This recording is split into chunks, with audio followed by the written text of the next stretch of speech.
Shalom, saya Pendeta Nyoman Jepun dari GPIB Jemaat Peniel Palembang. Saya mengajak saudara untuk membuka Daniel pasal 3. Kita hanya membaca dari ayat 13 sampai ayat yang ke-30. Nanti bagusnya baca dari ayat 1, tapi kita baca saja dari 13 sampai ayat yang ke-30. Sebelumnya mari kita satu di dalam doa, kita berdoa. Bapa, kami bersyukur untuk kesempatan yang Tuhan anugerahkan berada di sekitar kebenaran firman-Mu, maka dengan penuh kerendahan kami memohon, anugerahkanlah hikmat dan pengertian untuk memahami kekayaan firman Tuhan ini. Terpujilah nama-Mu, berfirmanlah, demi Yesus Kristus firman yang hidup, kami berdoa. Amin. Daniel pasal 3, ayat 13 hingga ayat yang ke-30 saya akan membaca secara cepat untuk saudara. Sesudah itu Nebukadnezar memerintahkan dalam marahnya dan geramnya untuk membawa Sadrak, Mesak, dan Abednego menghadap. Setelah orang-orang itu dibawa menghadap raja, berkatalah Nebukadnezar kepada mereka, "Apakah benar, hai Sadrak, Mesak, dan Abednego, bahwa kamu tidak memuja dewaku dan tidak menyembah patung emas yang kudirikan itu? Sekarang jika kamu bersedia, demi kamu mendengar bunyi sangkakala, seruling, kecapi, rebab, gambus, serdam, dan berbagai-bagai jenis bunyi-bunyian, sujudlah menyembah patung yang kubuat itu. Tetapi jika kamu tidak menyembah, kamu akan dicampakkan seketika itu juga ke dalam perapian yang menyala-nyala. Dan dewa manakah yang dapat melepaskan kamu dari dalam tanganku?" Lalu Sadrak, Mesak, dan Abednego menjawab Raja Nebukadnezar, "Tidak ada gunanya kami memberi jawab kepada tuanku dalam hal ini. Jika Allah kami yang kami puja sanggup melepaskan kami, maka ia akan melepaskan kami dari perapian yang menyala-nyala itu dan dari dalam tanganmu, ya Raja. Tetapi seandainya tidak, hendaklah tuanku mengetahui, ya Raja, bahwa kami tidak akan memuja dewa tuanku dan tidak akan menyembah patung emas yang tuanku dirikan itu." Maka meluaplah kegeraman Nebukadnezar.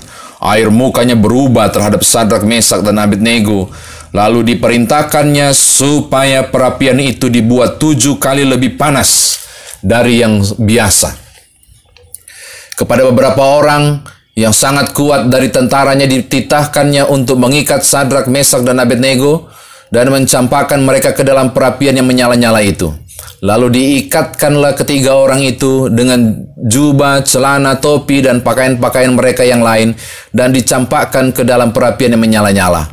Karena titah raja itu keras, dipanaskanlah perapian itu dengan luar biasa, sehingga nyala api itu membakar mati orang-orang yang mengangkat Sadrak, Mesak, dan Abednego itu ke atas. Tetapi ketiga orang itu, yakni Sadrak, Mesak, dan Abednego, jatuh ke dalam perapian yang menyala-nyala itu dengan terikat. Kemudian terkejutlah Raja Nebukadnezar, lalu bangun dengan segera, berkatalah ia kepada menterinya, "Bukankah 3 orang yang telah kita campakkan dengan terikat ke dalam api itu?" Jawab mereka kepada raja, "Benar, Raja, ya Raja." Katanya, "Tetapi ada 4 orang kulihat berjalan-jalan dengan bebas di tengah-tengah api itu. Mereka tidak terluka, dan yang keempat itu rupanya seperti anak dewa." Lalu Nebukadnezar mendekati pintu perapian yang menyala-nyala itu. Berkatalah ia, "Sadrak, Mesak, dan Abednego, hamba-hamba Allah yang maha tinggi, keluarlah dan datanglah kemari." Lalu keluarlah Sadrak, Mesak, dan Abednego dari api itu, dan para wakil raja, para penguasa, para bupati, dan para menteri raja datang berkumpul. Mereka melihat bahwa tubuh orang-orang ini tidak mempan oleh api itu, bahwa rambut di kepala mereka tidak hangus, jubah mereka tidak berubah apa-apa, bahkan bau kebakaran pun tidak ada pada mereka. Berkatalah Nebukadnezar, "Terpujilah Allah Sadrak, Mesak, dan Abednego. Ia telah mengutus malaikatnya dan melepaskan hamba-hambanya yang telah menaruh percaya kepadanya dan melanggar titah raja, dan yang menyerahkan tubuh mereka karena mereka tidak mau memuja dan menyembah Allah manapun kecuali Allah mereka. Sebab itu aku mengeluarkan perintah bahwa setiap orang dari bangsa, suku bangsa, atau bahasa manapun ia yang mengucap penghinaan terhadap Allahnya Sadrak, Mesak, dan Abednego akan dipenggal-penggal, dan rumahnya akan dirobohkan menjadi timbunan puing, karena tidak ada Allah lain yang dapat melepaskan secara demikian itu. Lalu raja memberikan kedudukan yang tinggi kepada Sadrak, Mesak, dan Abednego di wilayah Babel. Demikian firman Tuhan. Saudara saya dikatakan berbahagia jika mendengarkan firman Tuhan ini, merenungkannya, memberitakannya, istimewa melakukan dalam hidup beriman kita.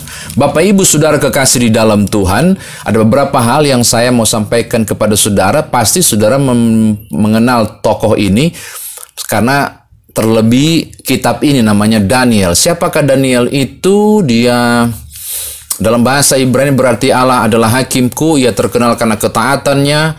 Daniel ini terlahir sebagai bangsawan dan sekitar tahun 625 sebelum Masehi, pasal 1 ayat 3-4. Ia mendapatkan pelajaran yang sangat keras melalui pengalaman hidupnya, yaitu di bawah dalam pembuangan oleh Raja Nebukadnezar.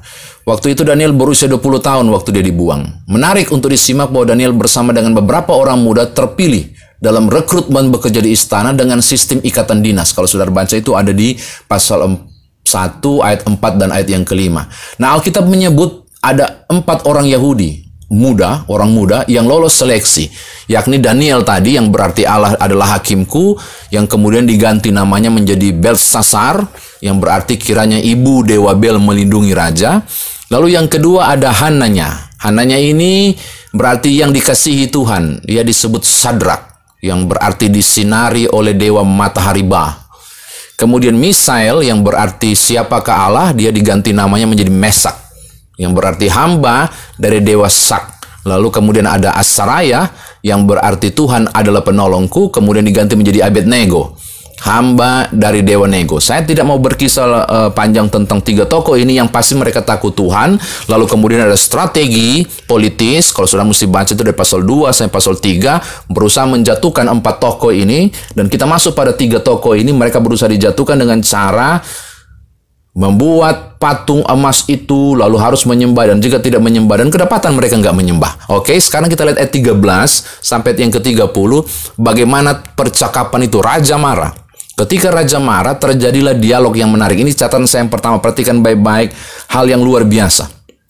Ketika disuruh memilih hidup atau mati, ketika disuruh memilih jabatan atau kemudian kematian, ketika disuruh memilih menyembah dewa dan dapat kemudian kemudahan di kerajaan, atau mati karena tetap bertahan pada imannya, Sadrak, Mesak, dan Abednego luar biasa bertahan iman. Dan saya tertarik ketika dia berkata dengan sangat lantang di ayat yang ke-16, kalau saya jadi raja saya bisa tampilin bolak-balikin mereka ini. Tapi wow, dia bilang begini, tidak ada gunanya kami memberi jawab kepada tuanku dalam hal ini. Saudara lihat, ini mau bicara soal kita lebih taat dan tunduk kepada Allah daripada kekuasaan jenis manapun. Dan Sadrak, Mesak, dan Abednego berani mengangkat muka di hadapan raja, tapi tetap tunduk kepada Allah. Ini pilihan yang sulit, tapi Sadrak, Mesak melakukannya. Ini catatan saya yang pertama. Yang kedua, mari kita lihat ayat yang ke-17 dan ayat yang ke-18. Ini catatan yang kedua. Apakah Sadrak, Mesak, dan Abednego tahu bahwa mereka akan diselamatkan? Mereka nggak tahu, sama sekali nggak tahu. Ini terbukti dari redaksi ini. Jika Allah kami yang kami puja sanggup melepaskan kami, jika Allah kami sanggup. Jadi dia nggak tahu apakah Tuhan mau lepaskan kami atau tidak. Dia nggak tahu. Diperkuat di ayat 18. Tetapi seandainya tidak, sudah lihat. Jadi saya mau katakan hal yang kedua, apakah mereka begitu berani karena mereka yakin Tuhan menolong, menopang, menjaga mereka? Enggak. Mereka tidak tahu pasti apakah Tuhan akan kawal mereka di dapur api. Enggak ada. Mereka tidak tahu pasti apakah mereka akan keluar hidup-hidup dapur api. Enggak ada. Yang mereka tahu cuma satu, aku percaya dan tetap mempertahankan imanku kepada Allah, no matter what. Apapun yang terjadi, aku akan tetap maju dan percaya.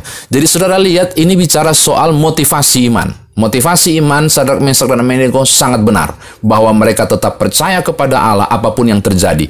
Hal ini terlihat di ayatnya yang ke-18. Tetapi seandainya tidak, hendaklah Tuanku mengetahui ya Raja, bahwa kami tidak akan memuja dewa Tuanku. Saudara lihat, bahwa mereka menyembah Allah bukan karena iming-iming. saya menyembah Tuhan supaya saya diselamatkan. Kagak. Kendati pun dia tidak mau menyelamatkan kami, dia tetap Allah kami, dan kami tidak akan menyembah dewa lain. Jadi motivasi iman Sadrak, Mesak, dan Abednego ini sangat luar biasa. Oke, lalu mari kita lihat ayat ke 24, 25 dan ayatnya yang ke 24 sampai yang ke 25. Di situ pun ada hal yang menarik, saudara. Apakah Tuhan membawa mereka keluar dari dapur api itu? Saya mau katakan tidak. Mengapa bukan Tuhan yang bawa keluar Sadrak, Mesak, dan Abednego keluar dari dapur api? Tuhan nggak keluarin mereka kok. Kalau saudara baca detail, saudara akan menemukan bukan Tuhan yang bawa mereka keluar. Lalu siapa? Raja. Mengapa? Karena itu ada di 26. Nebukadnezar mendekati pintu api itu dan berkata, Sadrak, Mesak, dan Abednego, keluarlah. Jadi bukan Tuhan yang suruh mereka keluar. Jadi bukan Tuhan yang keluarkan mereka. Ini catatan penting. Kenapa saya berani bilang begitu? Tuhan tidak melepaskan mereka dari dapur api. Enggak loh. Yang membuat mereka keluar dari dapur api adalah Sadrak, Mesak, dan Abednego. Lalu apa peran Tuhan? Nah, ini kan penting. Apa peran Tuhan? Saudara bisa lihat di ayat 24 dan 25. Tuhan menemani dan mendampingi. Tuhan turut masuk di dapur api itu. Dari 3 orang menjadi 4 orang. Kita dapat prinsip yang kedua, catatan kedua saya. Ini sangat penting, yaitu bahwa Allah tidak pernah mengangkat beban. Kalau sudah baca 1 Korintus itu sangat kuat sekali. Bahwa Tuhan tidak pernah mengangkat beban. Yang Tuhan beri adalah jalan keluar. Tuhan tidak melepaskan mereka dari dapur api. Enggak. Yang Tuhan buat adalah pendampingan. Jadi ketika saudara berkata, Tuhan angkat bebanku, jangan. Itu enggak konsep Alkitabiah. Yang benar adalah Tuhan kuatkan saya untuk mampu menghadapi beban itu. Nah, Sadrak, Mesak, Abednego mengalami pendampingan Tuhan. Bukan yang mendapatkan Tuhan keluarkan dia. Enggak. Tuhan dampingi mereka di dapur api. Sampai kemudian membuat Nebukadnezar terkagum-kagum. Kalau saudara baca di ayat 28 sampai yang ke 29, Sadrak, Mesak, Abednego itu ternyata menjadi kesaksian iman mereka. Nebukadnezar langsung menyerah kalah dan mengakui bahwa Allah yang disembah oleh 3 orang ini adalah Allah yang dahsyat. Oke, saya kira demikian firman Tuhan ditafsirkan. Nah, sekarang bagaimana saudara dan saya bawa dalam hidup beriman kita? Kalau saudara baca kisah ini, saya yakin Bapak Ibu selalu hanya fokus pada akhirnya mereka selamat. Akhirnya mereka keluar dari dapur api, rambut pun tak terbakar, baju pun tak terbakar, topinya nggak terbakar. Ketika saudara baca kisah ini, sayang sekali banyak orang hanya fokus pada wow, akhirnya mereka keluar dari dapur api. Saya mau bilang hal yang pertama, engkau lupa bahwa untuk menyebut Sadrak, Mesak, dan Abednego keluar dari dapur api, mereka mesti masuk dulu. Saudara tangkap maksud saya? Bahwa ketika mereka disebut keluar dari dapur api, berarti mereka harus masuk dulu. Apa artinya? Mereka mampu menghadapi dapur api mereka. Mereka mampu masuk ke dapur api itu demi mempertahankan iman.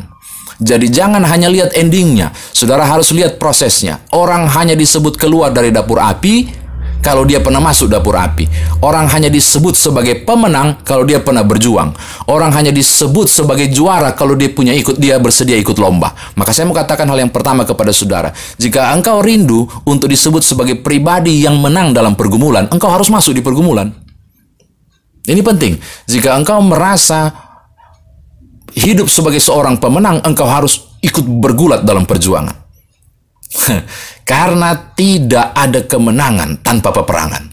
Ini prinsip rohani yang pertama. Maka saya mau bilang, hadapi dapur api saudara, masuk dapur apinya. Hal yang kedua, dapur api yang saya maksud ada banyak hal. Tantangan iman, persoalan, pergumulan, apapun bentuknya. Dan jaminannya adalah iman saudara.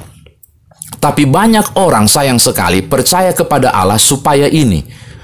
Mengimani Yesus adalah Tuhan karena ini. Ini konsep yang keliru.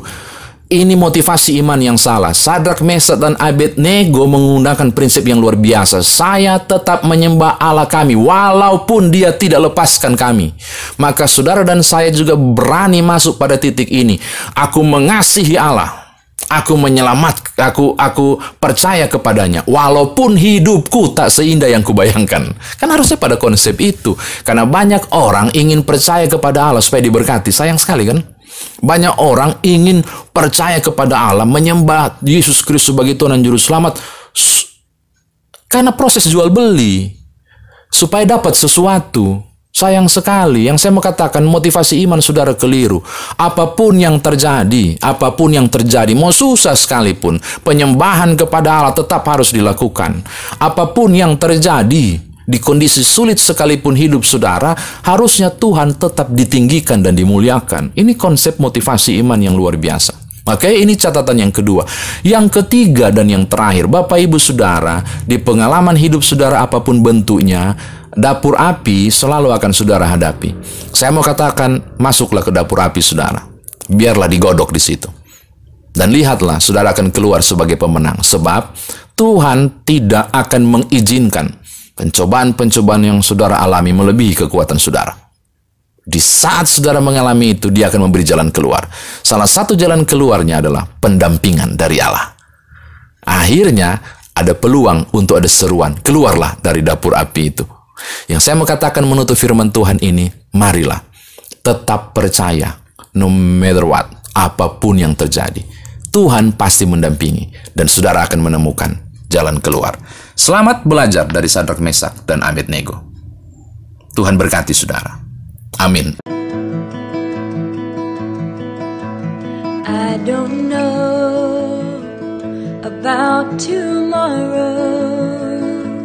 I just live from day to day, and I don't borrow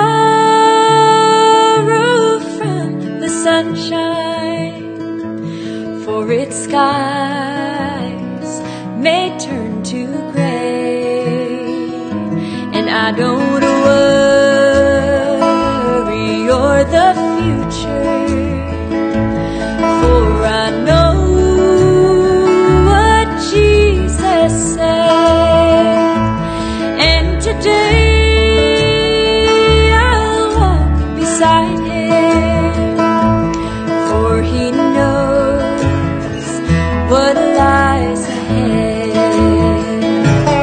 Many things about tomorrow I don't seem to understand, but I know who holds tomorrow, and I know who holds my hand.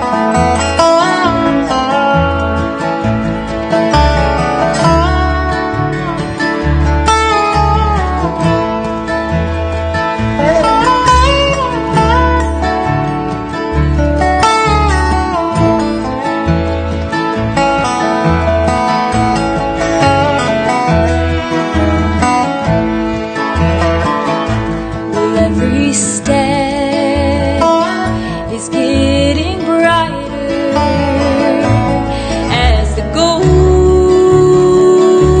stairs I climb, and every burden's getting lighter, and every cloud is silver lined.